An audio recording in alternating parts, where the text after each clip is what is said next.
Hello കൂട്ടുകാരെ, നമ്മൾ ഇന്ന് ബ്രേക്ക്ഫാസ്റ്റിന് ബോൾ പുട്ടാണ് ഉണ്ടാക്കുന്നത്. അതിന് നമ്മൾ പൊടിച്ച് വറുത്ത് വെച്ചിട്ടുള്ള അരിപ്പൊടി എടുത്തു, പിന്നെ തേങ്ങ എടുത്ത് തിളച്ച വെള്ളമാണ്, ആവശ്യത്തിന് ഉപ്പ് ഇട്ട് ഞാൻ തിളപ്പിച്ചെടുത്താണ്. അപ്പോൾ നമുക്ക് ഈ വെള്ളത്തിലേക്ക് പൊടി ഇട്ട് കൊടുക്കാം. ഞാനിപ്പോൾ അധികമായിട്ട് തേങ്ങയും കൂടി ഒന്ന് ഇട്ട് കൊടുക്കാം.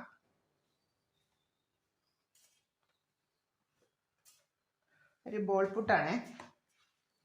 തിളച്ച വെള്ളം ആയതുകൊണ്ട് നമുക്ക് കൈയിട്ട് കുഴയ്ക്കാനായിട്ട് പ്രയാസമാണ്. പൊടിച്ച് വറുത്ത് വെച്ചതുകൊണ്ടേ കുറച്ച് വെള്ളത്തിലേക്ക് ഒഴിക്കുമ്പോൾ തന്നെ പൊടി കുതിർന്ന് വരുമ്പോഴത്തേന് ഒരുപാടുണ്ട്. നല്ല തിളച്ച വെള്ളമാവണം, പൊടി അതിൽ കിടന്ന് നന്നായിട്ട് വേകണം. ഇനിയിപ്പം വെള്ളത്തിൻ്റെ അളവ് കുറഞ്ഞു പോയെന്ന് വരില്ല. തേങ്ങ ചെറുകിയതും കൂടെ ഇട്ട് ആവശ്യത്തിന് പൊടിക്ക് ആനുപാതികം തേങ്ങ ചെറുകിയതും കൂടി ഇട്ട് നന്നായിട്ട് ഇങ്ങനെ കുഴച്ചെടുക്കണം. ചെറിയ ചെറിയ ബോൾസ് ആക്കിയിട്ട് നമ്മൾ തേങ്ങ ചിരങ്ങി വെച്ചിട്ടുണ്ടല്ലോ, അതിലേക്കൊന്ന് പ്രസ് ചെയ്ത് ഇങ്ങനെ ഒന്ന് എടുക്കും. അപ്പം തേങ്ങ അതിൽ ചെറുതായിട്ട് പിടിക്കും. ഇത് നമ്മൾ ആവിയിൽ വേവിച്ചെടുക്കുന്ന അത്രയേ ഉള്ളൂ. ഇതാണ് ബോൾ പുട്ട്. അപ്പം നമുക്കെല്ലാം നന്നായിട്ട് നമ്മൾ ഉരുട്ടിയെടുത്തിട്ടാണ് നമുക്കത് പാത്രത്തിലേക്ക് വെച്ച് കൊടുക്കാം. മായം വരും.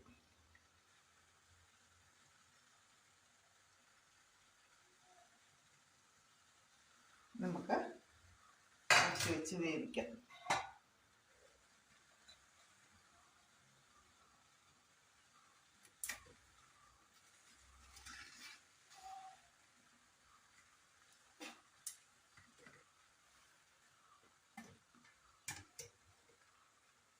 ഇത് വരട്ടെ.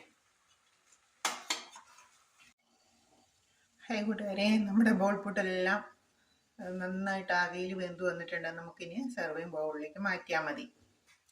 ഇത് നമുക്ക് കറി ഒന്നും ഇല്ലെങ്കിലും ചൂട് ചായയോടൊപ്പം കഴിക്കാം. ഓരോ ബോൾസായിട്ട് നമുക്ക്. കൂട്ടുകാരെ എല്ലാവർക്കും നമസ്കാരം. നമ്മുടെ ബോൾ പുട്ട് ഇതാ നന്നായിട്ട് വെന്ത് വന്നിട്ടുണ്ട്. നമ്മൾ വാഴയിൽ വെച്ച് വേവിച്ചെടുത്തുകൊണ്ട് നല്ല സൂപ്പർ ടേസ്റ്റാണ്. പിന്നെ തേങ്ങ പൊതിഞ്ഞിരിക്കുന്നതുകൊണ്ടും നമ്മൾ കടിക്കുമ്പോൾ തന്നെ നല്ല. ഹായ് കൂട്ടുകാരെ, നമ്മുടെ ബോൾ പുട്ട് റെഡി ആയിട്ടുണ്ട്. എല്ലാവരും വായോ, ബോൾ പുട്ടും ചായയും കഴിക്കാം. ഇതാണ് നമ്മുടെ ബോൾ പുട്ട്.